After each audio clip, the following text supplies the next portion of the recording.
Welcome, everybody, to another episode of the Sports Interval.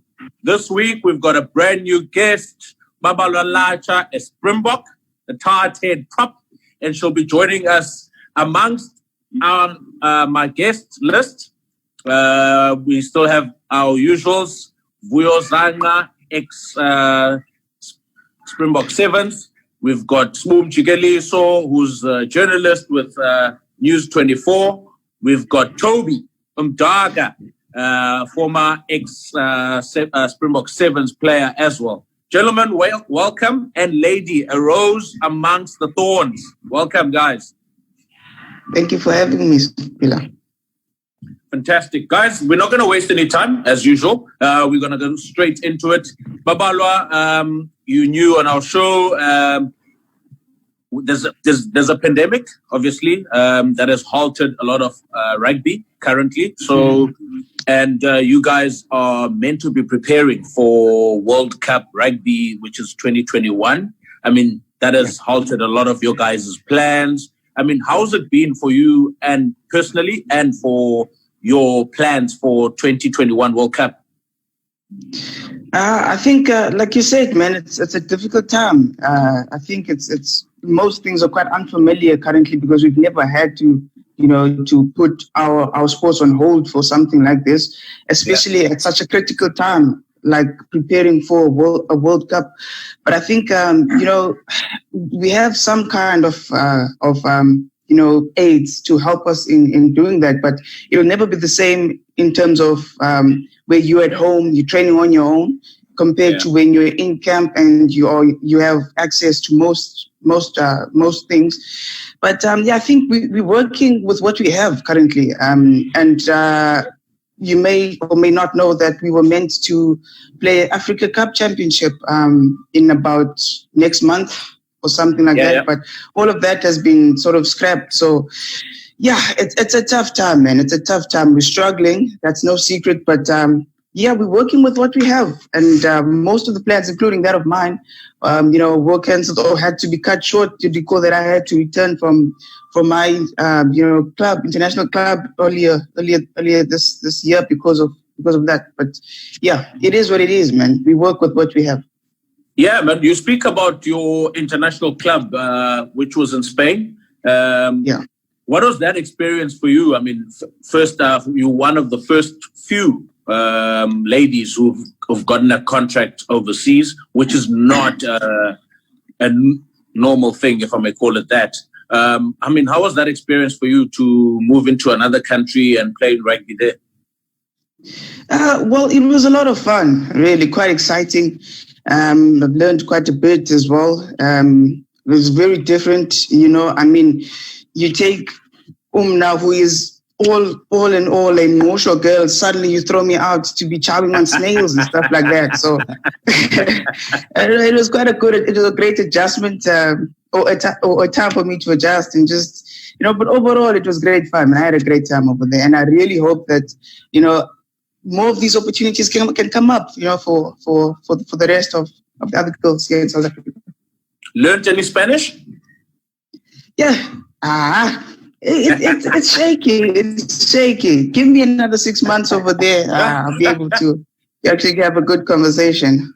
But I know how to say, now this is nonsense. That I know how to say. So I think we can take it from there. I think we all say it for. I think it'll be best if I don't. I think this is a family show. It's a family show. So let's keep it clean. Fair. I mean, Babalwa, you're a tight-head prop. How can I put this? It's quite a demanding position in rugby. It's one of the highly regarded positions in rugby. I mean, who do you look up to when you watch maybe either your Springboks or New Zealand or England? Is there a particular person that you try and copy in terms of where that position is concerned? It's true what you're saying. I think the title proposition is quite technical as well. I've had to make the transition from loose head to tight head. I started at loose head, then went on to tight head. At that time, I looked up greatly to people like, Beast and stuff like that. So I sort of emulated his style of play, but made it specific to the tight head position. So, all these other props internationally, my all-time favorite has to be the Beast. 100%. Gentlemen, you can jump in here. Good. Yeah. Let me jump in. Hi, Babalwa. Hi, Pundi. Yeah. First of all, we haven't chatted since you guys qualified for the World Cup, by the way. We last. It's been a while. Yeah. When you were preparing for the qualifiers. Well done on that, by the way. We haven't seen our women's 15s team, the Springbok team, at the World Cup in a long time. So 4 years to be exact. You're gonna be captain. How did it feel after you guys qualified? Look, it was an amazing experience, man.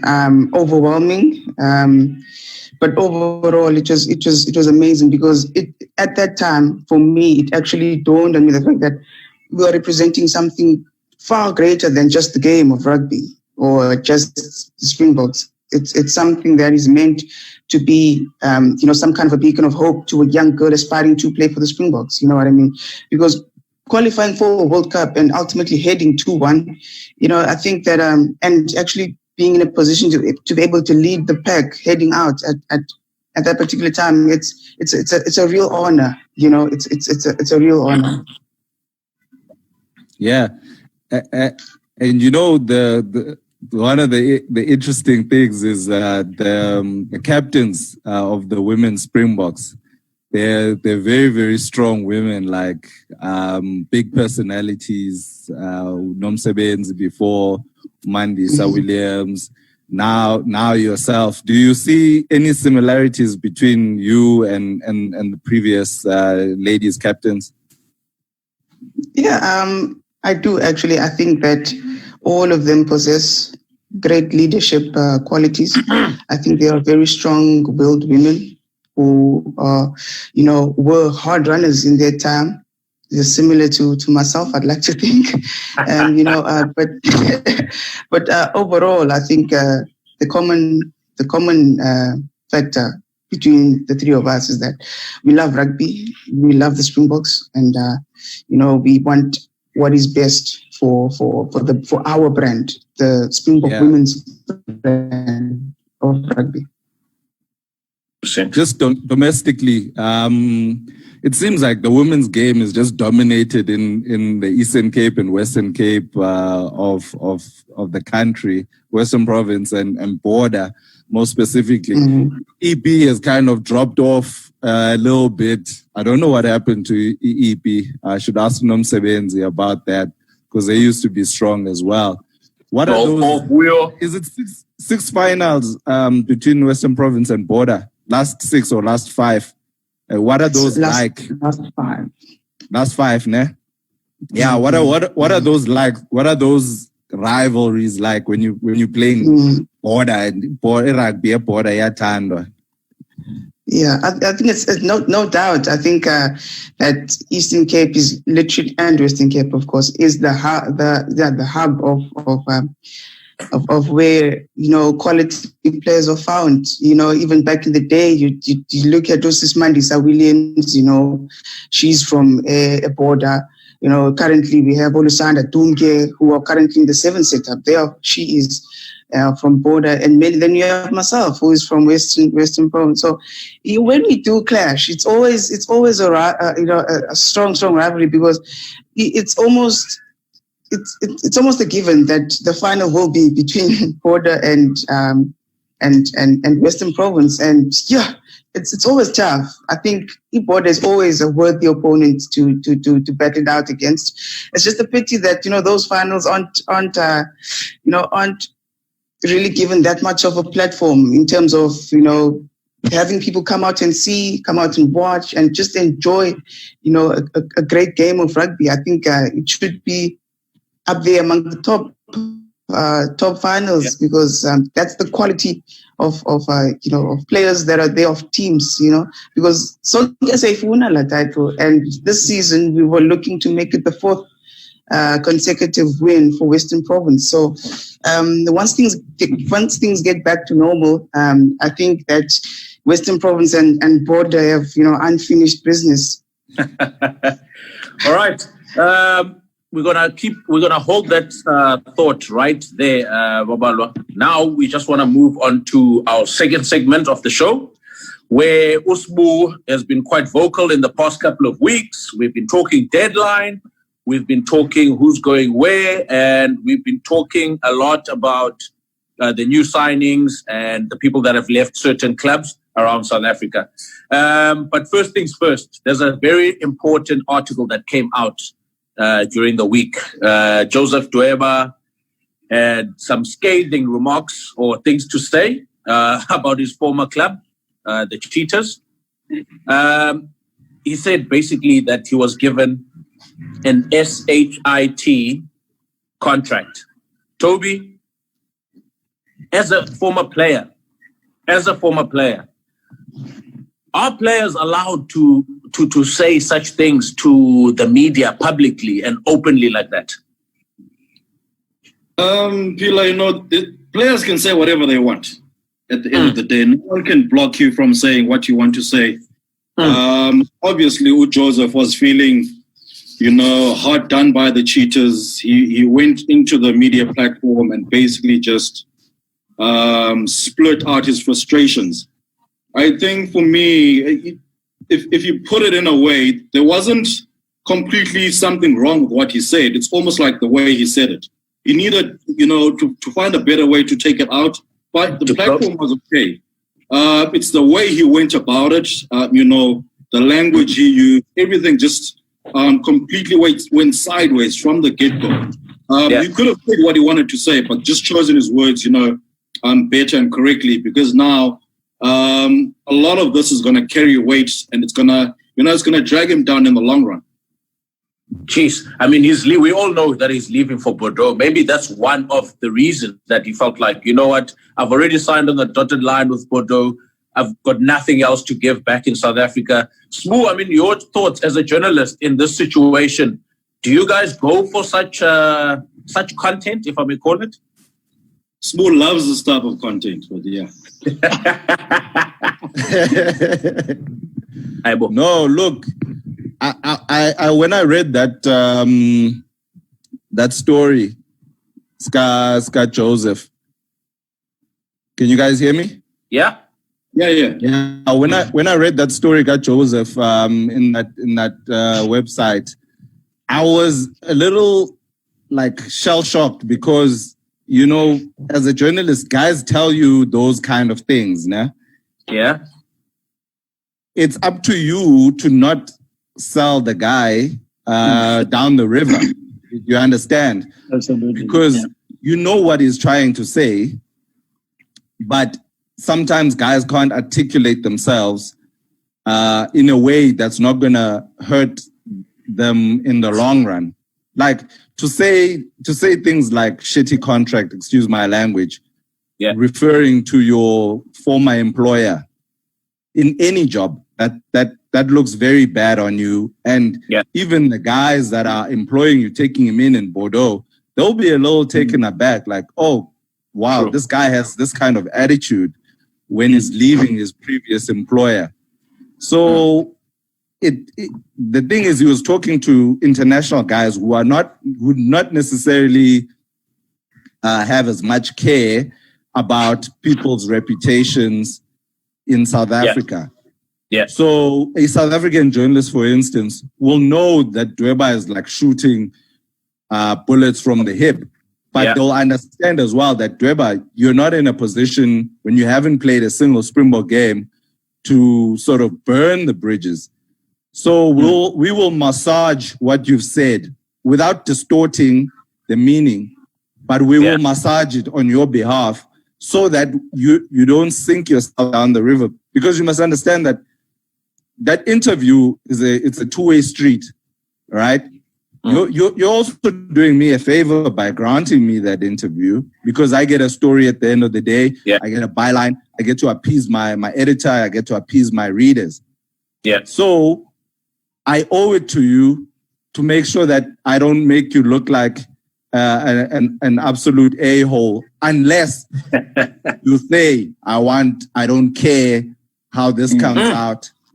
Unless you expressly want to shoot bullets. And usually guys that have retired, your Tando Mananas, they don't mind shooting from the hip because they've got nothing to lose. They're no longer in the game. They're not coaching either. So, but someone who's practicing, still playing rugby, it's very, very dangerous to take what they say and put it directly as verbatim.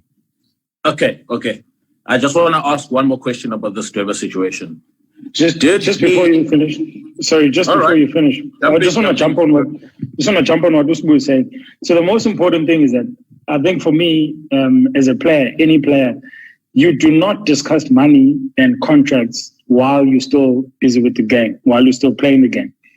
Based on the fact that, unfortunately, you are going to get the situations that you might feel that you had done in terms of your salary and everything.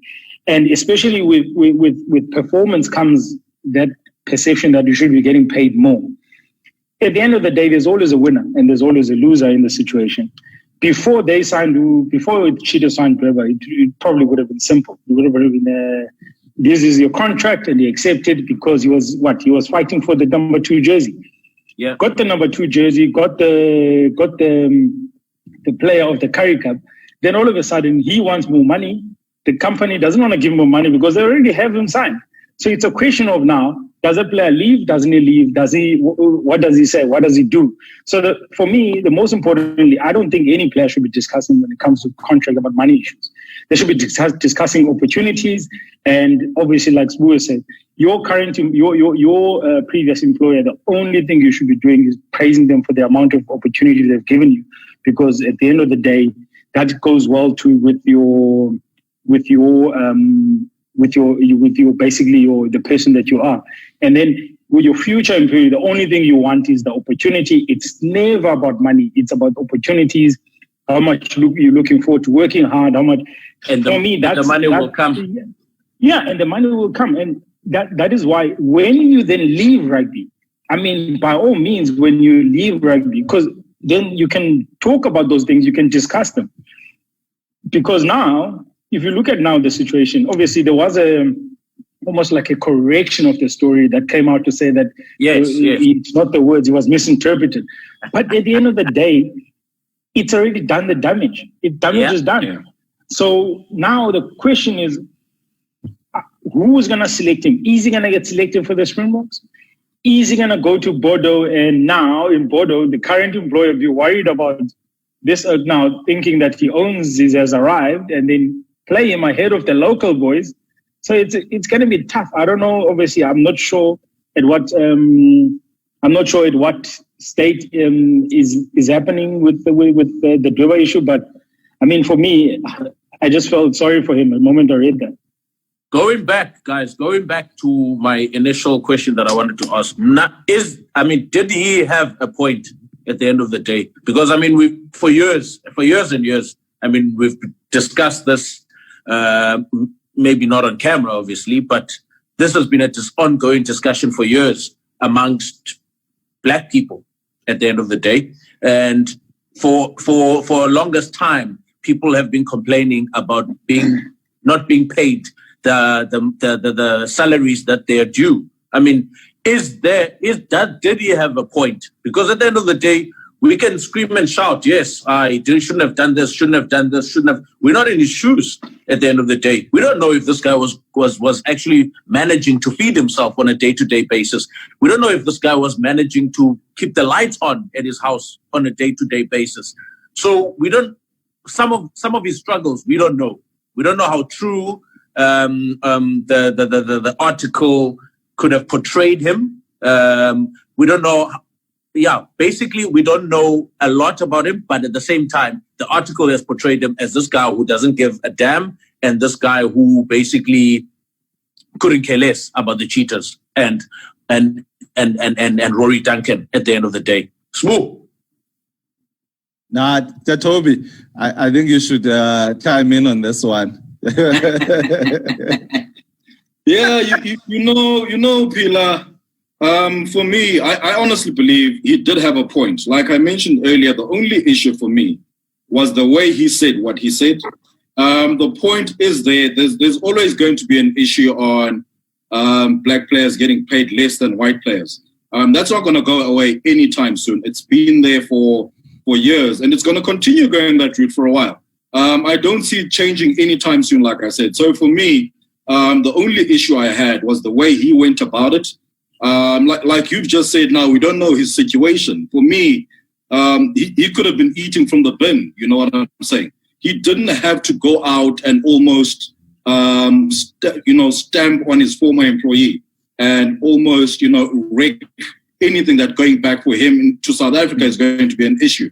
It's going to be very difficult for him to come back into the country, regardless what he says now. The guys are saying this is not what he said, all of that. If anything, Smooth made a good point about the journalists that they need to protect the players. Like now we're talking about white players and black players getting paid more, paid less. For Joseph as well, obviously now he's in Bordeaux, but if he was here, he should almost say certain topics. I need to, give this type of story to a black journalist, because a black journalist is going to massage it and say it in the way that he wants to say it. But a white journalist is going to say, oh, wow, for me, this is a brilliant story. I'm going to dish this thing out as is, to say this is how black players, are treating their employees at the end of the day. And, it's not only going to affect Joseph. If someone says something similar to Joseph as a black player, it's going to be a ripple effect. This is what black players are about. So for me, that's what the issue is. Exactly what sorry, what Toby is saying is that obviously it's quite important in terms of just that communication within the journalism, obviously finding that thread. One thing that for me that is a danger in this situation is that if France doesn't have rugby till next year, is Joseph still going to have a contract? What if that contract is cancelled? Then that throws on a very different spanner in the works. Who's going to be willing to contract him after that? And then obviously on the issue of just in terms of the salaries. Another thing I would like maybe Spoo to cover. What if rugby in South Africa moved to being forced to publish the salaries in terms of cap, salary cap, all salaries towards? It must be known. It's almost like football. When someone signs with a new club, everyone knows how much is getting paid. So it's almost like that, so that you get to protect that system. Because at the end of the day, we're all speculating that yes, maybe these players are getting paid more, these players are getting paid less, but we never really know. I mean, for me, being a head coach, being a coach in rugby, I wouldn't obviously put that in. I wouldn't have an issue with it, because every single thing that happens within that is what you see as a coach in terms of what you rate the players as.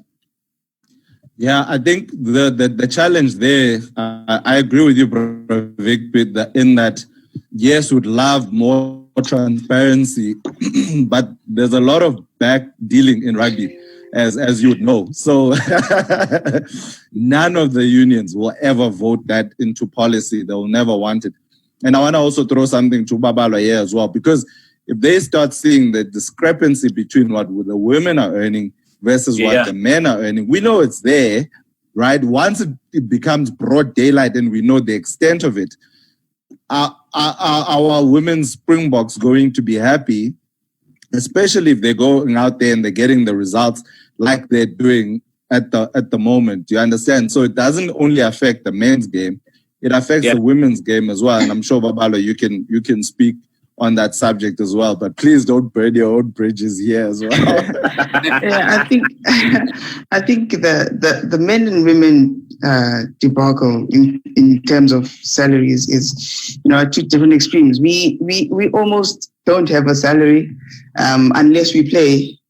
So I think that we're trying to reach a point where the 15 setup can be, almost identical to the 7 setup. Fortunately for the 7s, they're fully contracted. So I think that there are efforts being made in terms of the 15s also getting into the same setup. And of course, the men's game or the men's system will be a point of reference. So if we're finding discrepancies, we're finding, irregularities or controversial things like this, I think that it may sort of have some kind of an impact in terms of how we then negotiate our way around, having some kind of salary setup or cap even in terms of our system. I think that I was fortunate enough to get the opportunity as a 15th player to be able to secure some kind of a steady salary, which is not the case here in South Africa. So, some are faced with I call it a nice life problem, where you have to decide between which contract to take when you have just too many contracts coming your way.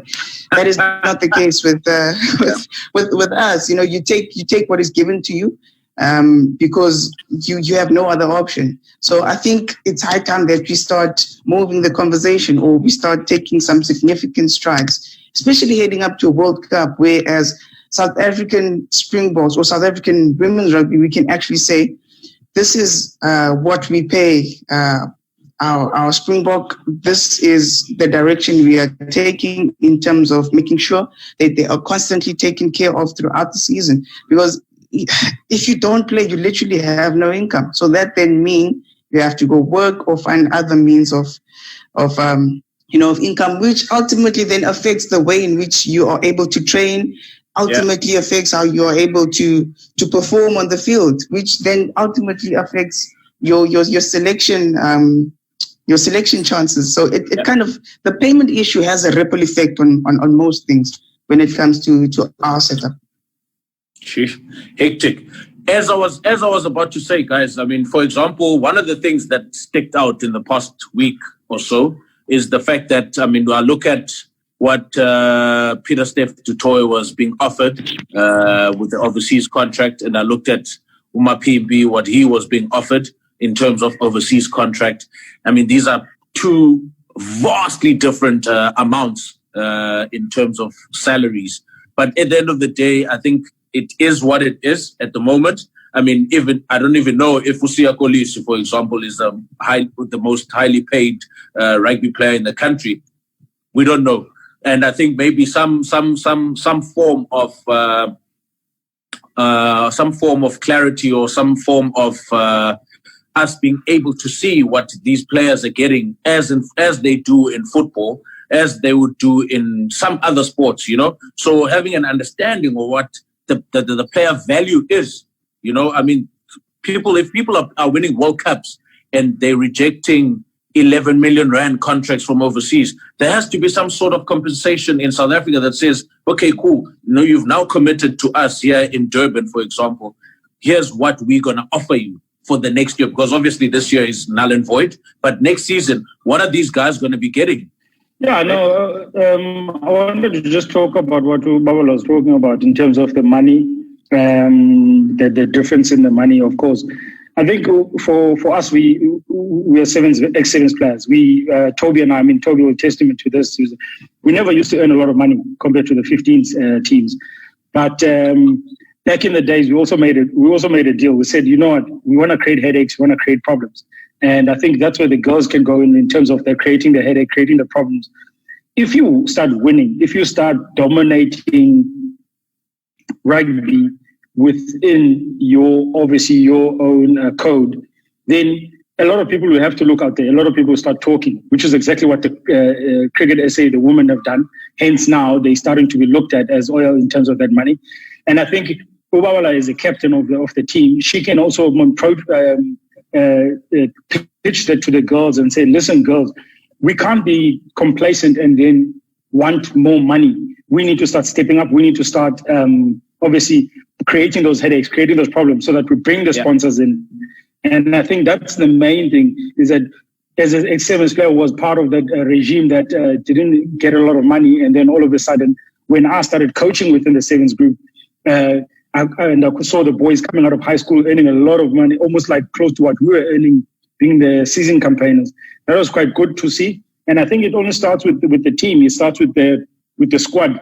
And the only people that can make the decision is the players themselves. No one else, no coach can make that decision for you.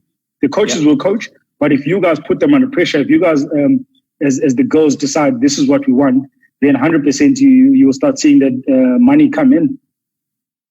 Yeah, no, fair. Yeah, fair. Of course.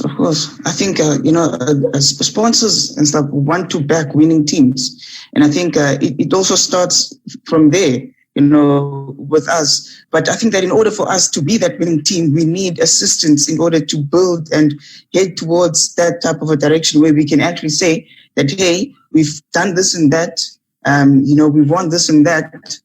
So this is the amount of funding that we need. So it's fair that, we're expected to perform. Of course, it's a high performance type of a thing. But in order for us to be those elite players, to be that elite team, we need a lot more, the sponsorship and funding in order for us to get there. Yeah. Absolutely, yeah. You know the difference with the women, what happens is that they don't have enough support structures from the provinces. Whereas with us, for instance, what you're talking about, Vic, what Babalwa is saying is that they need all of these things to make the team click. When I started with the Sevens, we basically literally got together, I would probably say a week before we went on tour. But the thing is, the guys were already put in shape already from their provinces, etc. But when you got there, it was a case of we just sharpening up the skills, we sharpening up the game plan, and then you go straight on tour. The money wasn't really there. When I arrived, we were getting envelopes. We weren't even contracted, we were getting envelopes, 15,000 Rand per player for a tour. And then just before we leave, we'd literally rush to the bank, change your money to dollars, and then you climb on the plane and you go. But all of those things take a process. The more you perform, the better you perform. Yeah. The more people start recognizing you. The more the sponsors start recognizing you. The stadiums start to get to fill up. The first 2 years of Sevens, the tournaments were in Durban. There was like 2 or 3 people in the stands. The stands were so empty. Ukalawa Sevens in South Africa, and now they sold out. Yeah. So you won't get like it's a process, but yeah, that's how it is. That's a long. We can't really fast track law process because we've been absent from the international arena for quite some time, about 4 or 5 years, and unfortunately, the rest of the world didn't wait for us. We had to start our system from scratch because we're looking to grow our youth training centers where we get more young girls from schools level to start playing the game so that we can able to have some kind of a structure that will then feed into the national senior setup. Yeah. No. Yeah. Back on the Joseph issue, very quickly. I think for me, the big question mark that Pravik put up was the uncertainty around rugby at the moment. It's a very, very sensitive time in terms of contracting. We don't know whether these contracts, what rugby will look like, because even in the UK, they had that cap which got Saracens in trouble and got them relegated down to the second division. In France, they've been having this sort of revolt, if I can put it like that, of local players not wanting in these high-paid foreign imports because they feel that comparatively they're getting less money, even though the contract looks the same, but they're paying French taxes. They live in France and they therefore have to live at that standard, whereas in South Africa, the exchange rate will then favor whoever's earning foreign currency and bring it back home. It's worth a whole lot more here in South Africa. So those comments of like very, very sensitive comments to make when the French players could use this time. I'm not saying they will, but they could to strengthen their bargaining power against the signing of foreign players. So I know that Joseph did call Rory, did call Harold Verster and all the guys to kind of say that, I didn't mean it like this. But I would like to put it out there, even to guys that you might have on this show or guys that I might speak to in the future as well, that it's all good and well to have these conversations, but just be very careful who you're talking to as well. It's all nice to be covered by international journalists and all the big names out there, but just understand that these guys, they don't have as much care for your livelihood as perhaps a guy in South Africa who understands the sensitivity of a black player going out gung-ho and making comments about his own contract. Sure. Couldn't have said it better. Smooth couldn't have said it better. Unfortunately, we've run out of time for this week's episode. We're going to have to shut it down there, guys. Thank you, Babalwa, for joining us. I mean, we're quite pleased, and it's been a pleasure to have you on our show. Toby, thank you for joining us. Vuyo, as usual, thank you, mate. Smooth, your articles and your journalistic approach is always welcomed here on Grit Sports TV. Guys, thank you very much. We hope to see you guys next week again. Huh? Cheers. All right. Cheers. Good one. Cheers, fellas. Cheers.